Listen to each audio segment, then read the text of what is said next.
Hi, welcome to day number 18 of my unedited series. And I'm sorry it is so late.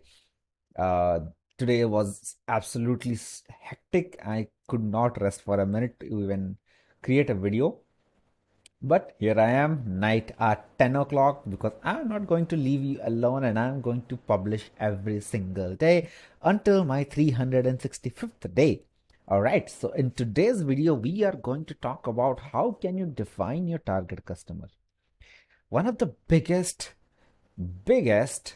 mistake if you can make as an e-commerce entrepreneur is making the targeting wrong or understanding the audience wrong, because as I keep saying all the time, people come first. People come before the product. So if you don't understand your people, you are never going to sell your product. All right. So if you want to learn more, just click subscribe so that every single day I bombard you with all my knowledge and we can talk about e-commerce, digital marketing, freelancing, and entrepreneurship. All right. Let's get into it. So, whenever you are defining your target customer, you need to, be very, very specific. And this is, I think, where people miss out a lot. I mean, when I say, who is the target customer? Oh, okay. The target customer's name is Jack. He hangs around in Facebook. He hangs around in Instagram, and he likes football, and that's it.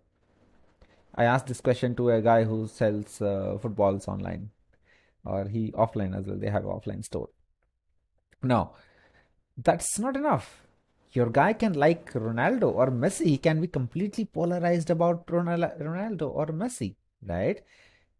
You have to find out where exactly his, interest lie. What kind of matches he watches, which is his favorite team, who is his favorite player. For example, in football world, we have Ronaldo and we have Messi, and people are divided between the two. Same in terms of cricket. I mean, you take Virat Kohli or Dhoni, people are divided who is the better captain. You know, you have to make use of that polarization. Whenever you're creating a product, let's say for example, a t-shirt. A t-shirt that just says I love football is not going to cater to anybody.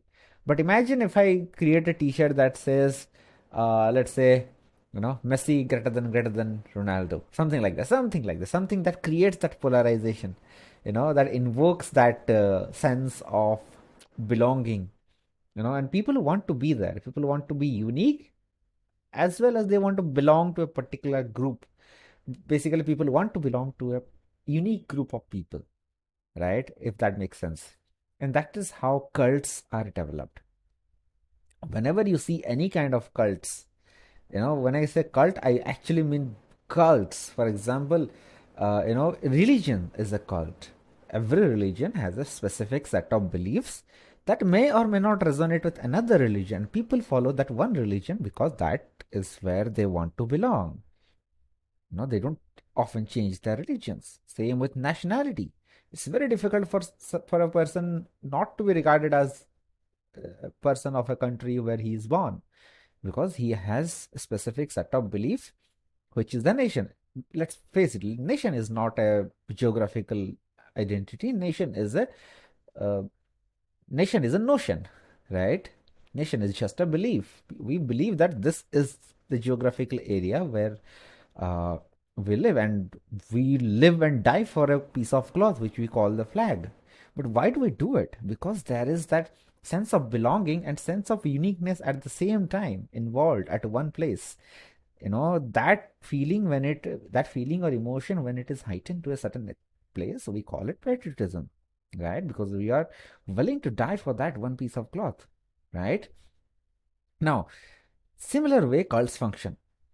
The people who want to belong to that cult become very polarized against another, because they want that sense of belonging in this particular cult, and they want to still remain unique. And if you are not polarized with your message, you are really not marketing enough, because it's better to be loved by some and hated by some rather than being kind of liked by everyone, because no one will remember you then. All right. So when you're trying to understand your target customer, this is what you need to do. Go very deep into their specifics. Forget age, gender, demographics, whatever, but try to remember what irritates them, what they really really like, you know what is that one thing that, like, you know throws rocks at their enemies, if that is something you can visualize. All right, for example, I'm having back pain right now, and some people say that that's because of the chair I sit in. That's my enemy. That back pain is my enemy, and I need to fix it. Let's say I found out a solution, that says, hey, take this, and this is going to kill your enemy. And that has to be something that I resonate with. That has to make sense to me. So that has to be kind of polarized with my beliefs. Like, let's say somebody says, hey, instead of taking some sort of, equipment or something that would reduce my back pain, if somebody says, hey, do this back exercise for like 30 days, you'll be out of your back pain for, you'll be out of your back pain basically. So in my opinion, no amount of equipment will work for your back unless you actually strengthen your muscles. That's my belief. There are people who believe that I don't need to do exercise. I can still do some weird stuff and use some weird machines and to cure my back pain, right?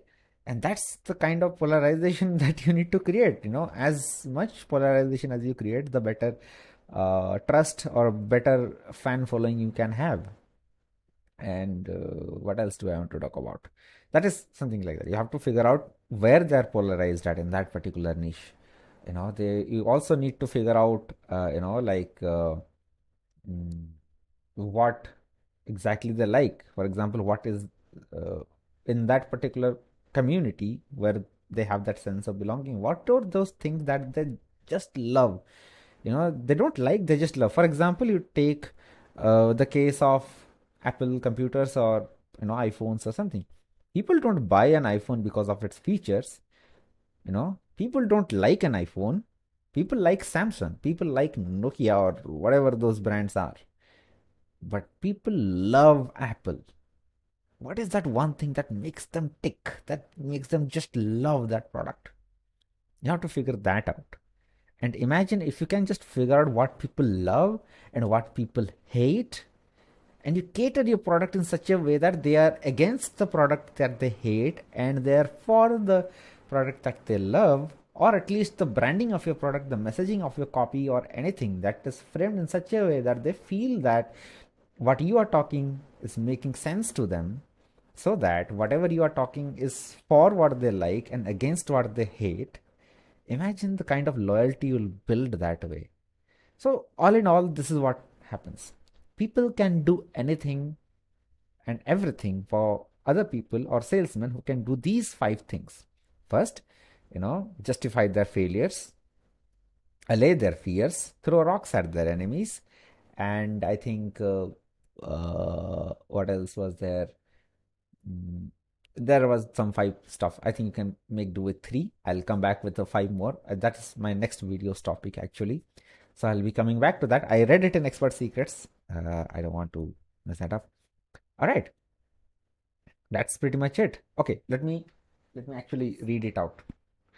I wrote it down and I forgot, and it is somewhere here.